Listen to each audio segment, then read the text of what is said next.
O que vou partilhar convosco foi este o desafio que me fizeram, a importância da escola católica na atualidade. Como vos disse, uma parte significativa do meu tempo dedico às questões da educação e uma parte significativa do meu tempo, não agora ligada à escola católica, mas já foi ligada à escola católica.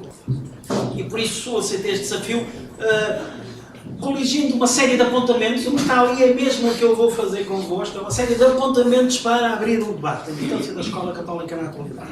Vou-me tentar afastar, pelo menos essa é a minha tentativa, dos lugares comuns, tá?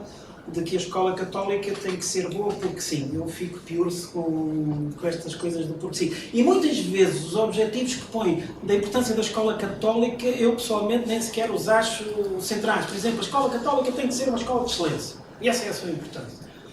Qualquer escola tem que ser uma escola de excelência. E se nós pomos, é a minha opinião, portanto admito opiniões diferentes da minha, mas se nós pomos como objetivo distintivo da escola católica a excelência, então não estamos verdadeiramente, do meu ponto de vista, insisto, a perceber o que é distintivo da escola católica. Porque qualquer escola não pode ter outro objetivo que não seja a excelência, ou seja, fazer o melhor possível com os alunos e pelos alunos que tem. E aponta esse caminho. Ou diz que a escola católica é uma escola melhor que as outras. Não sei porquê. Algumas que eu conheço até nem são. E não há que ter medo de dizer isto. Não dizer isto é não ser realista. Há escolas ditas públicas, embora eu considere, eu não gosto da expressão de escola pública e escola privada, talvez mais escola de iniciativa estatal, escola de iniciativa privada, mas esta escola é uma escola pública e qualquer escola é uma escola pública. Escola da rede pública de gestão privada. Ok, se quiserem, mais bonito, mais afinado. Costuma-se dizer-se também que o que distingue uma escola católica de outra é a sua proposta pedagógica. Ok, por aí já começo a ir. Mas a sua proposta pedagógica é porquê? Porque propõe explicitamente Jesus Cristo. Bem, aqui já vou começar a ser polémico. Depois já ponho ali. Porque dito assim, sem mais, também não me convence. E agora já tenho consciência que estou a começar a pisar terrenos perigosos. Mas vou pisá-los, porque quando me pedem para partilhar a minha reflexão, eu partilho aquilo que reflito, não aquilo que as pessoas gostariam que eu dissesse. Às vezes funciona mal para mim, mas olha, paciência, eu aguento com isso. E porquê é que eu acho que isto não pode ser um explícito? Por dois motivos. Ou, se é o anúncio explícito de Jesus Cristo, ou só para cristãos, temos que ir. A escola católica é só para cristãos. E isso a mim levanta-me, cristãos católicos ainda por cima, isso a mim levanta-me enormes problemas. Ou a escola católica tem como objetivo fazer que todos os seus alunos e professores sejam cristãos católicos. E isso continua a levantar enormes problemas. E, no entanto, acho que tem que haver um anúncio, uma reflexão explícita à volta do projeto de Jesus Cristo. Como compaginar estas duas coisas? Ou seja, como tentar perceber o que é a matriz da escola católica, sem fazer com que ela seja só para católicos, ou que tenha como objetivo fazer que todos sejam católicos. Porque tanto numa coisa como noutra, eu acho que ela poria seriamente em risco a sua legitimidade e a sua existência. Não sei se me estou a fazer entender. E é por aí que eu vou fazer o meu itinerário. Ou seja, tentar apontar 4 ou 5 linhas, e não serão mais do que isso, onde talvez nós possamos fazer a diferença. E fazer a diferença não pela excelência, porque isso, insisto, todos devem ser apontados, uns apontam mais, outros menos, mas todos devem ter esse target, alcançá-lo melhor, outros não, mas 4 ou 5 linhas onde a gente pode contribuir com qualquer coisa que faça alguma diferença e que se pusesse no mundo ideal. Esse era o mundo que eu gostaria de ver no sistema educativo, escolas com um projeto educativo muito claro, com uma proposta muito clara, e depois os pais escolhem de acordo com esse projeto e com essa proposta. Mas quais são aqueles elementos de onde nós podemos, de facto, fazer a diferença? E porquê? E começo por aí, por esse enquadramento a modo de introdução. Depois de ter feito aqui uma outra provocação, começo a modo de introdução para ainda dizer porque é que eu acho que isto ainda é mais relevante nos tempos em que vivemos. Por causa disto. Portanto, quer dizer decisão. Já normalmente pensa a crise no sentido de a grande chatice, está tudo. Mas são tempos de decisão. A expressão quer dizer linha divisória. momento de questionamento, momento de eleição, obrigatoriamente são fases, são tempos que implicam uma certa tensão e que requerem uma capacidade crítica. Em momentos de crise como o que estamos a viver, uma das seduções maiores são os fundamentalismos. Tenham eles as cores que tiverem. Porque como estamos em épocas de mudanças, em decisões, em que é exigido uma certa criatividade, e em alguns casos uma certa criatividade mesmo com ousadia, saber pensar diferente para trilhar caminhos diferentes, os caminhos diferentes sempre levantam problemas, a tentação, e é uma tentação grande, é muito facilmente dizer fazer como sempre se fez. Ou fazer como utilizando modelos que anteriormente já deram provas e até deram provas positivas. Portanto, se isto funcionou, dir-se-ia na minha língua materna, se isto funcionou antanho, por que não tentar agora para que funcione outra vez? E então o que nós vemos é surgirem em muitos quadrantes, e às vezes quadrantes quase que diametralmente opostos, propostas fundamentalistas, dizer isto funcionou antigamente, agora os tempos estão completamente perdidos, vamos tentar outra vez de novo essas propostas. E aí estão elas, com toda a solução. E mesmo os fundamentalismos cristãos e católicos. Este é um tempo, então, do meu ponto de vista, um tempo charneiro, em que nos é exigido a ousadia da criatividade. E temos que ter, com alguma clareza, o que é que pretendemos, alguns dos valores que pretendemos. E esta crise está-se a manifestar, penso que isso é evidente, em todos os níveis. E também ao nível da escola. O que é que nós queremos com a escola? Não é esse o objetivo do debate aqui, mas nós não podemos fugir a esse debate. O que é que nós queremos com a escola? Qual é o grande target da escola? Ora, o problema está é que no último estádio de uma crise, e nós aproximamos-nos perigosamente para aí, porque reparem, a expressão crise até faz sentido para nós. Para as novas gerações não faz sentido porque eles viveram sempre em crise. É o habitat deles. Portanto, nós temos tido umas melhores, outras piores, mas eles estão habituados a isso. Portanto, mas no último estádio de uma crise, dizem alguns autores, costuma manifestar-se por uma, e isto é que é muito preocupante dentro da crise, uma saturação indiferente. Um processo de saturação indiferente, em que cada um se começa a fechar mais sobre si mesmo, sobre os seus interesses, ou os do seu grupo, ou os do seu território, indiferente ao andar da coisa. E começa, em vez de pensar grande, pensar amplo, pensar para todos, pensar para os outros, começa a pensar cada vez mais para si, em espaços mais curtos, horizontes mais pequenos, porque começa a haver uma enorme saturação com estas coisas que nós não encontramos. Estamos, claramente, isto para mim é evidente naquilo que os autores começam a chamar uma fase de transição epocal, de mudança de paradigma, e do ponto de vista do fenómeno religioso, alguns chamam de metamorfose.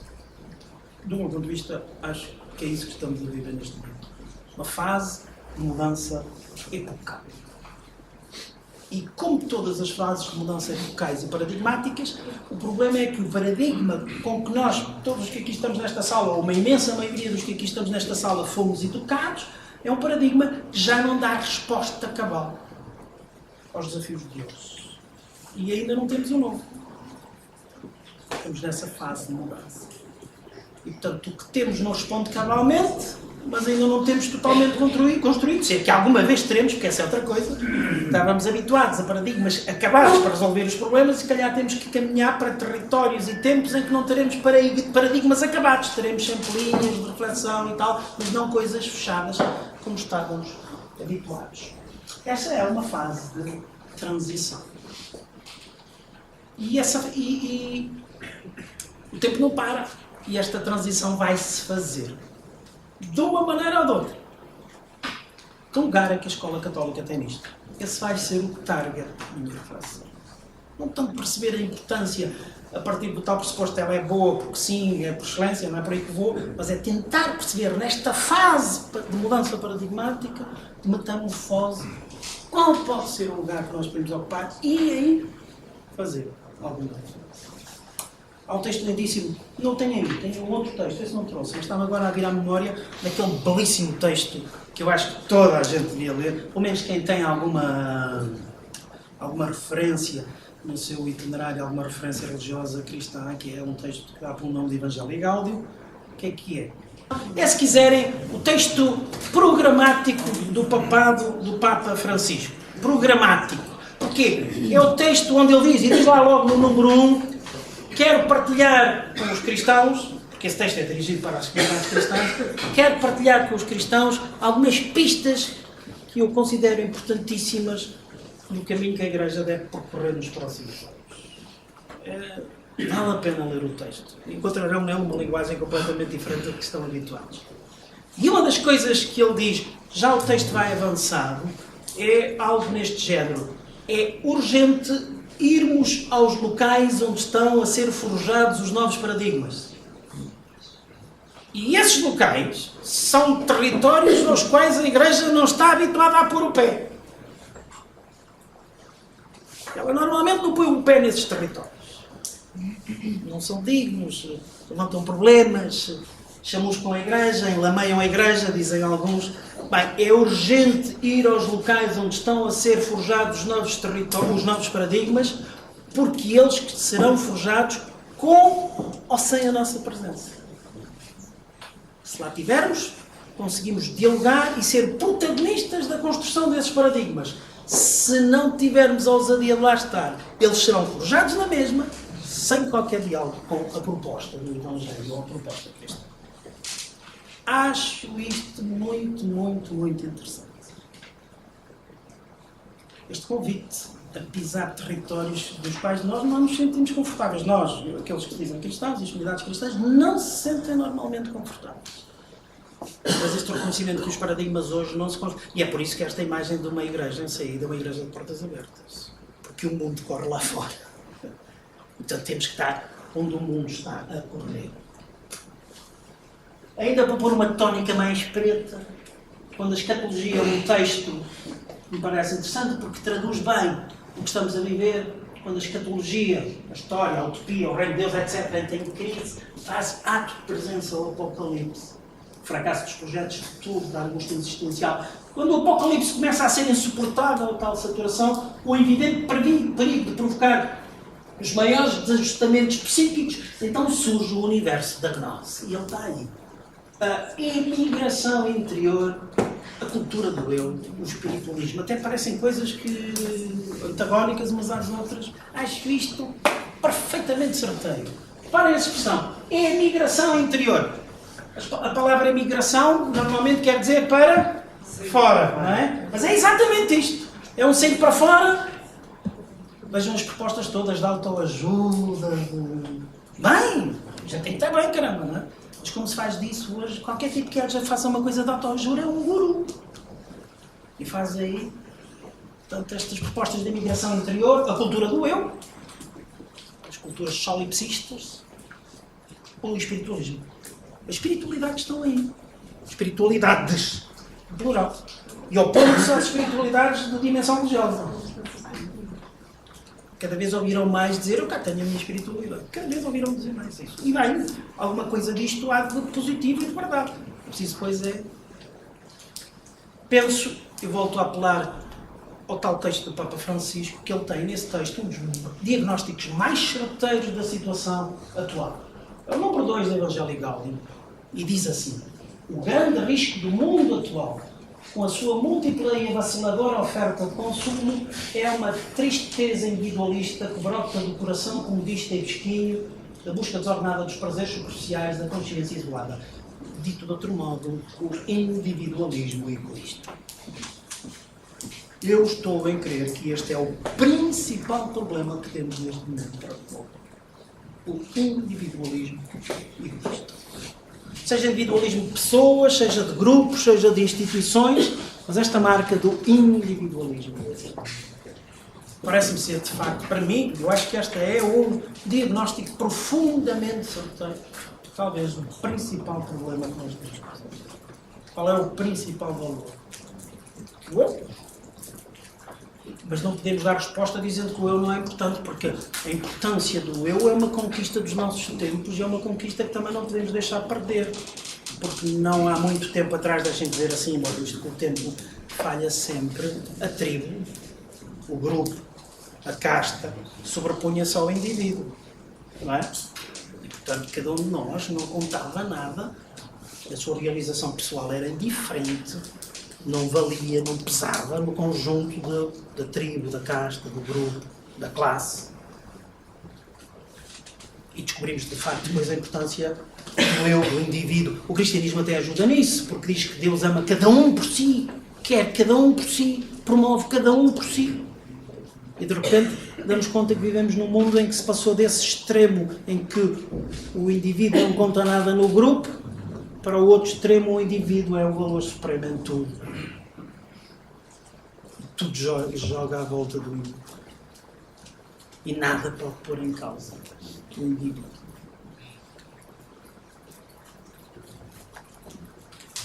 Faço aqui só um pequeno parênteses para alertar para uma coisa para aqueles que gostam mais deste tipo de textos. Nós vinhamos habituados, os que leem estas coisas, uns por obrigação, como é o meu caso, às vezes é mesmo por obrigação, ler os textos que saem do magistério da Igreja, e eram cada pincelada que aquilo, à terceira página já estávamos completamente Jesus, nunca mais chega ao fim, difícil. E agora, temos os textos do Papa Francisco, que a gente lê aquilo quase de uma arruada, às vezes são muito grandes, não é? Mas quando são textos pequeninos, das homilias, das intervenções, lemos aquilo com uma arruada, porque aquilo é tudo uma linguagem tão nossa que a gente diz, percebi tudo! E, do meu ponto de vista, os textos do Papa Francisco são difíceis de entender, porque muitas vezes ficamos na forma do que ele diz, agarrados às expressões, às vezes até populares, que ele utiliza, e não percebemos verdadeiramente o quão fundo ele está a querer ir com a sua proposta. E este é um desses textos. Diz uma coisa, vejam, eu só vou chamar a atenção para isso. Sejam quando a vida interior se fecha nos próprios interesses, deixa de haver espaço para os outros, já não entram os pobres, já não se ouve a voz de Deus. E a gente diz, coisa bonita. E não percebe o que ele está a dizer. O que ele está a dizer, porque todo o texto depois vai-nos falar nisso, é que deixamos de ouvir a voz de Deus quando deixamos de ouvir os outros. E, sobretudo, quando deixamos de estar atento aos outros mais frágeis. Fui buscar duas ou três notas do vosso diário, porque julgo que ele contém lá coisas interessantes. Diz, por exemplo, logo isto. Não vou perder demasiado tempo com isto, não porque não vale a pena, mas porque vocês conhecem. Mas para mim eu não conhecia e foi interessante. A questão das receitas fáceis visa o êxito. Portanto, o Centro de Estudos faz reconhecendo o papel decisivo da educação, não deixando de iludir pelas felicidades, aposta numa prática educativa que visa o êxito, até parece que vai contra aquilo que eu disse, mas não, e mantém uma enorme esperança na pessoa humana. Isto é muito interessante, a questão da pessoa humana, acentuada dos princípios evangélicos. Porquê é que eu fui buscar isto? Porque penso que estão aqui as duas tónicas, ou se quiserem as três tónicas importantes. O êxito, não é o êxito sem mais, é o êxito da pessoa humana. Faço-me entender com isto, não é? O êxito da pessoa humana. E a proposta evangélica a promover o êxito da pessoa humana. Eu não quero entrar aqui em questões teológicas, mas quase que não resisto mesmo. Que é, às vezes, a nossa proposta evangélica, da maneira como ela é apresentada, faz um anúncio que diz sempre assim, tu, porque és pessoa humana, és pecador, não presta, depois vem Deus salvar-te, vem Jesus salvar-te. Estou a ser duro demais, não é? Mas é assim que ela soa a muitas pessoas. Porque a primeira coisa que nós queremos fazer que a pessoa se sinta é que é pecadora, para depois o anúncio do Salvador fazer sentido. O caminho tem que ser outro. E continua. As duas questões, a liberdade, a responsabilidade, o respeito pela personalidade de cada um. Interessante. E mais estas duas frases. Estar atentos aos sinais dos tempos. Uma categoria do Concílio Vaticano II. Para envolver os próprios educantes nesta corresponsabilidade do processo. E depois, claro, a questão da perspectiva cristã.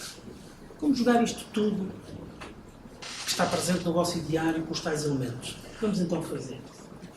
O primeiro elemento que gostava de partilhar convosco é aquilo a que eu vou chamar o interface da cultura. Portanto, eu já vos disse, vou procurar fugir aos lugares comuns de onde a escola se costuma mexer, e não vou falar nas disciplinas, na qualidade das disciplinas, vou procurar me situar ao claro. O interface da cultura. Porquê?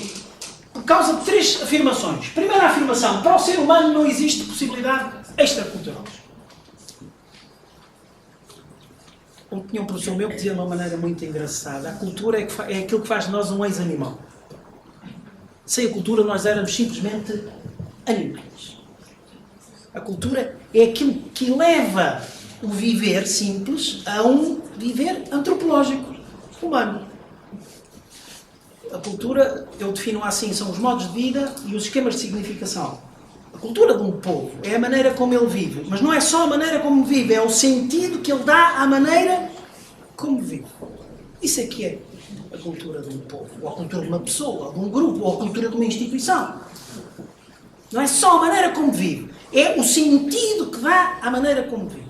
Porque nós até podemos repetir a maneira como as pessoas vivem, não conhecendo o sentido, e nós não temos a cultura dessas pessoas, apesar de viver da mesma maneira que as pessoas vivem. Faz-me entender? Isto faz com que muita gente, por exemplo, dentro de uma instituição, comportando-se como todos os outros, verdadeiramente não partilham a cultura da instituição, porque não dão o mesmo sentido àquela maneira que está na matriz da instituição. Ora, não há possibilidade extracultural para o ser humano. O seu habitat não é simplesmente a biosfera, é aquilo a que eu vou chamar também a culturosfera. O palavrão não utilizem, não deve existir sequer no dicionário. O habitat do ser humano não é só a biosfera, não é só o ecológico, é a culturosfera, porque é aí que ele se vai mexer. A cultura é, portanto, distintiva da natureza humana. A natureza humana, a condição humana, a natureza humana não é só natural. A natureza humana é naturocultural. Segunda nota. Para a religião também não há possibilidade extracultural. A religião ou se traduz numa cultura, ou seja, ou se traduz num esquema de significação que marca os modos de vida, ou ela é uma linguagem completamente oca. Porque eu até a posso ter, mas não está a dar sentido à minha vida. Verdadeiramente não é antropológica do ponto de vista. Não é significativa do ponto de vista antropológico. E, portanto, para que a religião tenha algum impacto na vida do ser humano, ela também não tem possibilidade extracultural. Não existe a religião enquanto tal, a não ser uma religião sempre traduzida numa cultura concreta, gerando cultura. Ela não se reduz à cultura, à religião, mas tem sempre que encarnar numa cultura, sob pena de não tocar na vida das pessoas. A religião é, então, produto de cultura, mas é também produtora de cultura. A religião, não simplesmente como o produto que resulta um produto cultural que resulta de uma maneira de pensar, mas a religião também como esquema de pensamento. Não sei se estou a conseguir passar a imagem, como processo de criação de saber. Pode-se marcar assim, ou seja, como horizonte de pensamento. Pode ser perigosíssimo, pode ser alienante, ou não. A religião não é só produto de cultura, é processo gerador de cultura. Um colega meu diz de uma maneira muito bonita, aplicando à fé. A fé tem de saber ao que dá sabor à vida. Porque se a fé não sabe ao que dá sabor à vida, é um discurso oco que não informa a vida. Que não dá significado à vida, que não está verdadeiramente a ser um esquema de significação, a produzir modos de vida. A religião é igualmente, então, um processo de conhecimento e construção de existência do Estado. Onde é que eu quero chegar? É que para a escola também não há possibilidade extracultural. E é por isso que eu chamei isto o interface da cultura para uma escola católica, porque temos a pessoa, a escola, e a dimensão religiosa. E tudo isto pode ser articulado na cultura. Vou avançar. É na escola que se transmite a cultura, é na escola que se edifica a cultura. Não vou explorar isto, é por mais evidente. É na escola que se faz a leitura cultural da existência e da história. É na escola que se educam as pessoas para serem protagonistas da construção da existência da escola. Então, o que é que eu proponho onde pode fazer a diferença? Que uma escola católica, neste tempo de viragem epocal, seja uma escola que construa a cultura. Não seja simplesmente reflexo da cultura que existe, mas seja ela própria construtora de cultura. E é por aí que eu acho que faz toda a diferença. Porque, reparem, nós ensinamos as mesmas coisas que os outros ensinam. O currículo é nacional. Até eu acho que é demasiado nacional, mas enfim, não vou meter por aí. Acho que devia haver espaço para... Então, e não é só ensinar melhor, todos têm que ensinar melhor, já vimos isso. Tem que haver aqui, eu acho que é um dos grandes desafios que se lança neste momento à Escola Católica, e a sua importância está nesta sua camada, porque tem uma área que outras podem não dar tanta atenção, que é também essa dimensão do religioso. Faço-me entender, não é? Ou seja, entrar com o horizonte do religioso para ser construtora de cultura. O religioso como dimensão constitutiva da história. A história pode não ser lida a partir do religioso, pode. Mas pode também ser lida a partir do religioso. E se eu sou capaz de ler a história, a vida pessoal, a vida das sociedades, também a partir do religioso, então quer dizer que eu entro aqui com um horizonte que os outros não têm. Faço-me entender? Então quer dizer que eu tenho aqui um caminho de oportunidade para fazer este processo de construção da cultura. Isto. Acho, infelizmente, que as nossas escolas católicas não estão suficientemente alertadas para esta realidade. Estão mais preocupadas, porque neste momento algumas delas correm sério perigo de sobrevivência, não é? É responder a outras coisas, deixando estes grandes horizontes, às vezes para lá. E do meu ponto de vista, aqui se vai jogar muito do futuro. Isto que eu estou a dizer, digo também para todas as escolas, não é? Mas estamos a falar na escola católica e aí eu entro com esta dimensão do religioso, o tal paradigma que aqui pode vir, que me pode abrir a outros horizontes. Segundo elemento, aquilo que eu vou chamar o uso das palavras. O uso das palavras. E o paradigma é este. Uma das características específicas do ser humano e fundamentais da condição humana é a capacidade de dizer e dizer-se. É aquilo que eu vou chamar, vai aparecer aí, o empalavramento. É uma categoria espanhola. Aquilo que eu não sou capaz de traduzir por palavras, não o faço meu. Eu, quando digo palavras, não quer dizer que seja conceitos, pode ser símbolo, até posso empalavrar uma coisa através do silêncio, ou seja, contemplar através do silêncio. É a palavra que me permite a passagem do caos ao cosmos, em todos os níveis da sua existência. O ser humano passa do caos ao cosmos, de todo modo. E depois vou terminar com esse exercício.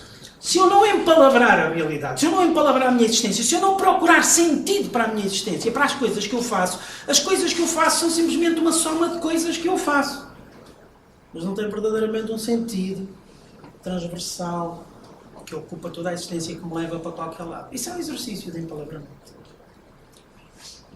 Isto até é dito de uma maneira muito interessante na própria Sagrada Escritura, quando vem o primeiro texto, o princípio era o caos, não é? E aquele caos é ordenado pela palavra criadora de Deus. E Deus disse, e as coisas aconteceram. Um bocadinho isso. Se a gente não diz alguma coisa sobre a nossa existência, se a gente não diz na procura do sentido da nossa existência, a nossa existência é um caos. Não tem sentido. Ou tem múltiplos sentidos, e se calhar tem que ter múltiplos sentidos, mas eu tenho sempre que os procurar. Portanto, este exercício de empalavrar é muito importante. A existência humana é, então, este exercício.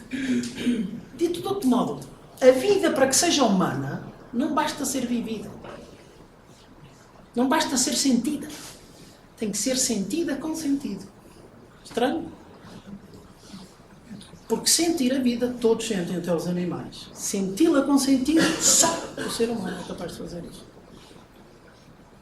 E isso é um exercício de empalavramento. Por isso, da capacidade de falar e de ouvir, depende muito do rosto que vai edificando a humanidade, o próprio ser humano. O poliglotismo, ou seja, se quiserem, a capacidade de falar várias linguagens, é fundamental no processo de humanização. Os monolinguismos devem ser rejeitados de todo o custo.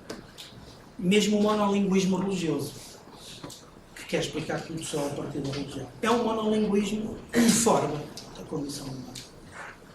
Um dos grandes desafios da escola, do meu ponto de vista, e avanço com ele, é que ela seja capaz de dizer todas as linguagens com que se expressa o humano.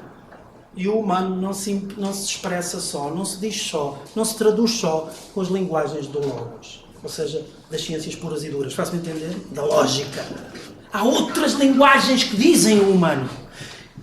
E o que é que nós dizemos na sabedoria popular? Burro velho aprende, mas tem muita dificuldade. Se nós não trabalhamos desde cedo, se não os ajudamos a entender as diversas linguagens com que se dizem o humano, há linguagens que eles depois serão sempre uma língua estrangeira para eles. Aqui vão algumas. A língua materna, que é a língua da ternura, a língua da alteridade, do reconhecimento do outro, do respeito do outro, a linguagem dos afetos, do amor, a linguagem da responsabilidade ética, uma ou outra vamos explorar mais para a frente, a linguagem da transcendência e do símbolo, que é por excelência a linguagem do religioso, que é por excelência a linguagem humana. Em última instância, a linguagem humana é uma linguagem simbólica. No fundo, o que eu vos proponho é que a escola tenha a capacidade de ser aquilo que eu vou chamar uma escola logomítica, que ensina as linguagens do logos, mas ensina simultaneamente as linguagens do mito. Mito, a expressão está estragada, mito são aqueles exercícios profundos de dar sentido à existência. Os primeiros exercícios, isso é que são os mitos de origem, os mitos, exercícios em que os povos, as comunidades tentam encontrar sentido para a sua existência. Portanto, uma escola logomítica, capaz de trabalhar, de ir introduzindo os alunos em todas as linguagens, ou a maioria das linguagens com que se diz o humano. Também as linguagens simbólicas. E aí entra a dimensão religiosa uma vez mais. Muito rapidamente, a memória do futuro. Eu vou buscar isto a um texto que é Lumen Fidei número 9, um texto... é um texto assinado pelo Papa Francisco, que é o primeiro texto que ele assina. Eu disse-vos há pedaço que o primeiro texto era a Evangelii Gaudium. A Evangelii Gaudium é o primeiro texto dele mesmo, mas ele entretanto assinou um outro que tinha sido deixado escrito pelo Bento XVI, que era sobre a fé. A Lumen Fidei tem uma coisa muito interessante, a dada altura fala na memória do futuro. A expressão memória do futuro é uma expressão paradoxal. Memória tem a ver com o passado e o futuro tem a ver com o futuro. Então como é que se pode dizer memória do futuro? Aquilo que o cristianismo é, na sua matriz, é uma memória do futuro. Porque no ato criador de Deus, para que é que Deus nos cria? Deus cria-nos para a plenitude da relação. Agora há um bocadinho uma reflexão teológica muito rápida. No ato criador de Deus, a memória da relação, está a ser dito já para onde é que caminhamos para essa plenitude. Ao lembrar esses gestos, no fundo estamos a apontar para o futuro. Bem, o que é que eu quero dizer com isto? Nós somos sempre herdeiros e, portanto, é urgente que nós saibamos enquadrar as gerações numa tradição. As novas gerações não têm tradição. Ou têm pouca tradição. E isso faz com que não tenham chão para crescer. E então é importante que a escola saiba, não esteja só virada para coisas de ponta, percebo qual é o último grito da ciência, não pode deixar de fazer isso, mas que faça isso sem nunca abandonar a questão da memória. Aquilo que é a nossa tradição, que é a nossa memória, que é a nossa raiz, que é o chão de onde vimos. Não é para repetir, mas é que sem esse chão não podemos verdadeiramente caminhar. A memória é facilitada na medida em que se vive em comunidades de memória. A memória permite situar cada indivíduo numa história concreta, fora da qual o presente é pouco consistente e o futuro improvável. Cada uma destas coisas poderia... A patologia do esquecimento é das coisas mais graves na nossa sociedade. A patologia do esquecimento. De onde vimos? O que é que faz parte da nossa identidade? Quais são os elementos constitutivos da nossa história enquanto nação, enquanto povo, enquanto grupo, enquanto escola? Não é ficar agarrado a isso, mas é não deixar de conhecer isso. Portanto, o que vos ponho o que vos proponho, e acho que aí fará toda a diferença, uma escola que promove e trabalha a memória. Também a memória cristã. Essa faz parte do património de uma escola destas. E, portanto, como um elemento constitutivo dessa. E julgo que aqui se pode jogar muita importância do que é uma escola. O cuidado do outro e a procura do bem comum. Parece-me evidente. Vou mesmo acelerar. O específico da existência humana parece-me a mim que passa também pela resposta ética que se tem que dar ao outro. Aquela frase que o Papa Bento XVI nos disse, enfim, a frase não é dele, foi buscar lá a Bíblia, mas ele disse esta frase: aqui revive aquele desígnio de Deus que interpela a humanidade desde os seus primórdios. Onde está, Abel, o teu irmão? Sabem qual foi a resposta? O Abel, para Deus: mas serei eu responsável pelo meu irmão? E a resposta de Deus foi: tu és responsável pelo teu irmão. Uma escola que nos eduque na responsabilidade de uns pelos outros. Que sejamos capazes de nos ajudar a caminhar juntos, responsáveis uns dos outros, tentando evitar ao máximo que alguém fique para trás. Um bocadinho diferente da competitividade em que cada um procura chegar em primeiro lugar. O paradigma é o oposto. Tentar evitar que ninguém fique para trás. Nós sejamos ingênuos, também temos que os preparar para uma competitividade. Não é? Mas se o target é chegar em primeiro lugar, só chegar em primeiro lugar, haverá sempre um conjunto imenso de pessoas, e serão a maioria, que não alcançarão esse target. Porque só há um primeiro lugar. E se nós temos como target educar só para o primeiro lugar, estamos a, talvez, condenar uma série de gente à frustração, porque nunca chegarão a um target que lhes é proposto. Estão a ver porque é que eu também tenho um problema com a excelência. A não ser que a excelência seja a excelência de cada um. Ou seja, fazer de ti a melhor pessoa que tu possas. Então, uma escola que eduque, a proposta é esta: uma ética assimétrica.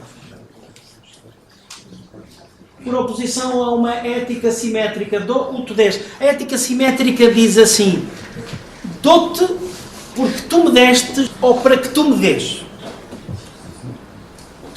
Dou-te porque tu me deste, portanto, como resposta ao que tu me deste, ou então para que tu me des. Depois, a ética assimétrica dá porque sim.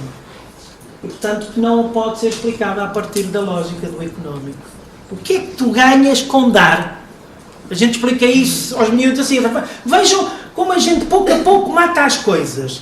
O que é que tu dás? Eu não ganho nada com dar. E a gente, para responder, utiliza a mesma lógica e diz assim: dás, porque tu ao dar recebes muito mais.